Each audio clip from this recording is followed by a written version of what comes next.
नमस्कार दोस्तों, tractor and तरुण के इस एपिसोड में आपका स्वागत है। जैसा कि हम जानते हैं, खेती में अलग अलग कामों के लिए अलग अलग उपकरणों का इस्तेमाल होता है, जैसे कि टिलेज के लिए रोटरी टिलर, कल्टीवेटर, सोइंग के लिए सीड ड्रिल, प्लांटर और हार्वेस्टिंग के लिए हार्वेस्टर। तो वैसे ही अगर सब्जियों की खेती की बात की जाए या फलों के बागों की खेती की बात की जाए या इंटरकल्चरल वर्क की बात की जाए, तो यहाँ पर रो टू रो चौड़ाई काफ़ी कम होती है। तो यहाँ पर हमें स्पेशल ट्रैक्टर्स की ज़रूरत पड़ती है, जिन्हें कि स्पेशलिटी ट्रैक्टर भी कहा जाता है। तो अगर आप इन कामों के लिए अगर ट्रैक्टर देख रहे हैं, तो आज हम आपको बताएंगे आपको किन बातों को कंसीडर करना चाहिए। तो देर किस बात की, चलिए देखते हैं।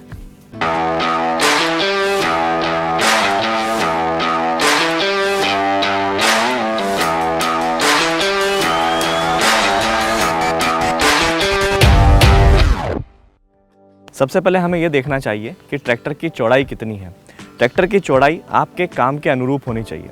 सामान्यतः ट्रैक्टर की चौड़ाई अगले चक्कों के बीच की दूरी और पिछले चक्कों के बीच की दूरी के हिसाब से होती है। इन ट्रैक्टर्स को नैरो ट्रैक्टर भी कहा जाता है। इसके बाद हमें यह देखना चाहिए कि आपके ट्रैक्टर में 4 व्हील ड्राइव हो। ट्रैक्टर छोटा होने के बावजूद अगर इसमें 4 व्हील ड्राइव रहेगा तो आप भारी से भारी काम बिल्कुल आसानी से कर पाओगे, हेवी से हेवी लोड को भी आसानी से खींच पाओगे।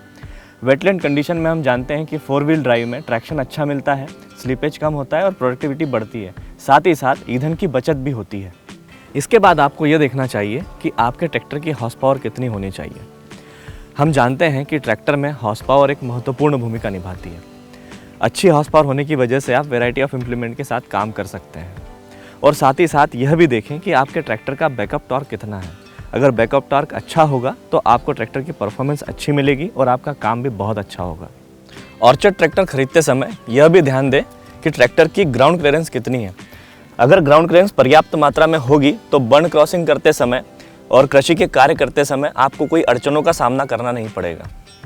फलों के बाग में और सब्जियों की खेती में ट्रैक्टर टर्न करने के लिए जगह काफ़ी कम होती है।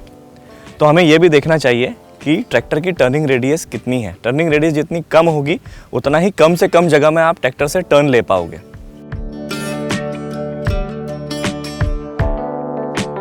अगर ट्रैक्टर में आप डुअल पीटीओ का ऑप्शन चुनते हैं तो आप वैरायटी ऑफ इम्प्लीमेंट के साथ पर्याप्त मात्रा में पावर का उपयोग कर पाएंगे, जिससे कि आपके ईंधन की बचत भी होगी।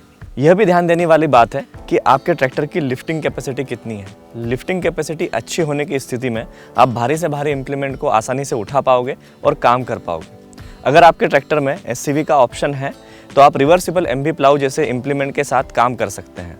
जब भी हम ट्रैक्टर खरीदते हैं तो ट्रैक्टर चलाने के कंफर्ट पे और एक्सपीरियंस पर बिल्कुल ध्यान नहीं देते, जबकि हमें दोनों बातों पर विशेष ध्यान देना चाहिए, क्योंकि हम कंटिन्यूस काम करते हैं और इस वजह से अगर कंफर्ट अच्छा होगा तो हमें थकावट नहीं आएगी और लंबे समय तक हम काम कर सकते हैं। ऑर्चर्ड ट्रैक्टर खरीदते समय यह भी देखें कि उसमें चढ़ना उतरना कितना आसान है।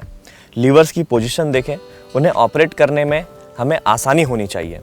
प्लेटफॉर्म जितना अच्छा होगा, वाइड होगा, उतना कंफर्टेबली हम काम कर पाएंगे। इस ट्रैक्टर में पावर स्टीयरिंग होना भी बहुत ज़रूरी है, ताकि हम लंबे समय तक काम कर पाए, वो भी बिना थके।